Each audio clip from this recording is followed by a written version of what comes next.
This Ramzan you must try this recipe at your home. बहुत ही मज़े के क्रिस्पी से पकोड़े बन के रेडी होंगे। अंदर से बहुत ही सॉफ्ट होंगे और बाहर से बहुत ही क्रिस्पी से पकोड़े बन के रेडी होंगे।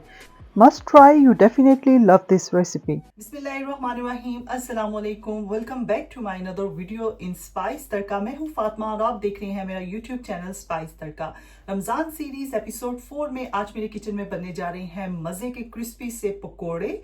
हर घर में पकोड़े बनाने का तरीका डिफरेंट है। मैं आज की वीडियो में आपको अपने वे से पकोड़े बनाना सिखाऊंगी। आप भी जरूर इस तरीके से बनाइएगा। बहुत ही मजे के और क्रिस्पी से आपके पकोड़े बनेंगे और बहुत इजी है बनाना। तो चलिए विदाउट वेस्टिंग टाइम बनाना स्टार्ट करते हैं पकोड़े। आप कर ले मेरे यूट्यूब चैनल को subscribe and press the bell icon ताकि हर नए आने वाली वीडियो का नोटिफिकेशन आपको टाइम से मिल सके। तो चलिए बनाना स्टार्ट करते हैं पकोड़े।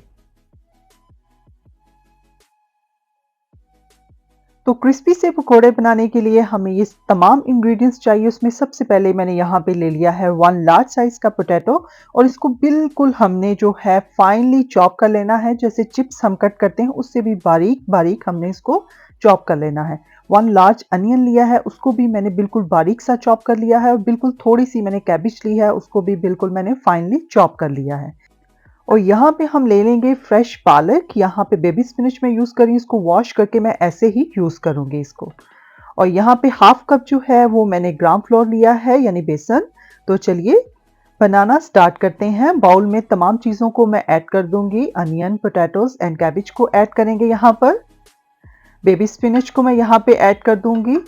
बहुत ही सॉफ्ट सी ये पालक होती है, इसलिए मैं इसको हाथ से ही ऐसे तोड़ के इसको मैं ऐड कर दूंगी। हमें इसे कट करने की ज़रूरत नहीं होती। यहाँ पे बेबी स्पिनच भी हमारी जो है तमाम की तमाम बाउल में चली गई है। अब हम इस पे ऐड कर देंगे बेसन। बेसन जो है हम पकोड़ों में बहुत ही कम मिकदार में यूज़ करेंगे। अगर बेसन हमारा ज़्यादा हो जाता है तो जो हमारे पकोड़े हैं वो बिल्कुल मज़े के नहीं बनते, इसलिए आपने बेसन की क्वांटिटी जो है कम रखनी है। अब हम इसमें ऐड करेंगे स्पाइसेस। स्पाइसेस में half teaspoon chilli flakes जाएगा, 1/4 टेबल स्पून इसमें रेड चिली पाउडर जाएगा, हाफ टेबल स्पून इसमें सॉल्ट जाएगा, 1/4 टेबल स्पून इसमें कलौंजी ऐड करूंगी मैं यहाँ पर, 1 टीस्पून इसमें जाएगी अजवाइन, 1.5 टेबल स्पून इसमें खुश्क धनिया ऐड करेंगे, 4 से 5 ग्रीन चिलीज ऐड करेंगे। तमाम स्पाइसेस हमारे चले गए हैं। 2 टेबल स्पून इसमें मैं पानी ऐड करूंगी। अगर आप पकोड़े बहुत ही मज़े के बनाना चाहते हैं तो आप बिल्कुल पानी मत ऐड करें।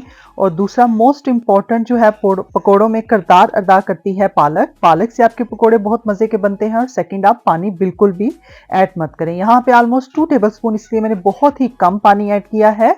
और आप इस तरह जो पकोड़ों का मिक्सचर है वो आप रेडी करके रखते हैं ऑलमोस्ट 1 आवर आप फ्राई करने से पहले।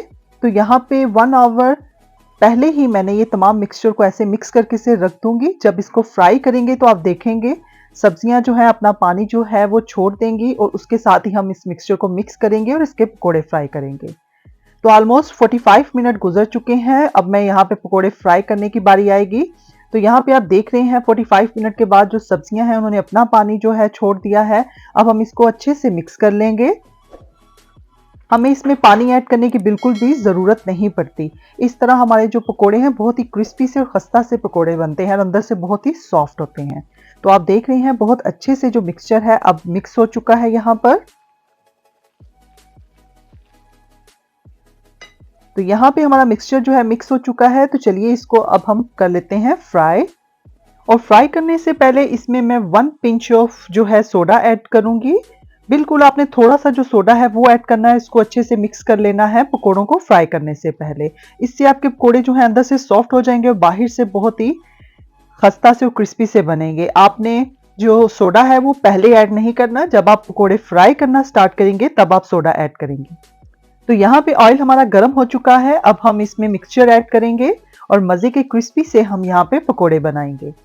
फ्लेम को हम लो से मीडियम रखेंगे ताकि पकोड़े जो हैं अंदर से बिल्कुल अच्छे से पक जाएं और बाहर से क्रिस्पी से हमारे पकोड़े रेडी हों। तो यहाँ पे फर्स्ट बैच जो है पकोड़ों का वो ऑलमोस्ट मेरा कुक हो चुका है। इनको डिश आउट कर लेते हैं। आप चेक कर सकते हैं माशाल्लाह बहुत ही मज़े के पकोड़े यहाँ पे रेडी हुए हैं। इसी तरह बाकी तमाम मिक्सचर भी हम ऐड करेंगे ऑयल में और उसके भी हम पकोड़े बना लेंगे। तो यहाँ तमाम के तमाम पकोड़े मेरे फ्राई हो चुके हैं। आपको चेक करवाते हैं। बाहर से बहुत ही खस्ता से हैं और अंदर से बहुत ही सॉफ्ट पकोड़े बन के रेडी हुए हैं। तो आप भी इफ्तार में ज़रूर मेरी रेसिपी को ट्राई कीजिएगा और अपना फीडबैक मेरे साथ शेयर कीजिएगा। रेसिपी पसंद आई है तो वीडियो को कर दें लाइक और चैनल को कर लें सब्सक्राइब। इंशाल्लाह मिलते हैं किसी नेक्स्ट मज़े की वीडियो में, नेक्स्ट मज़े की रेसिपी के साथ। तब तक के लिए अपना बहुत ही ख्याल रखिएगा और आप सबको रमज़ान का 4th रोज़ा बहुत मुबारक। अल्लाह हाफिज़, टेक केयर, बाय बाय।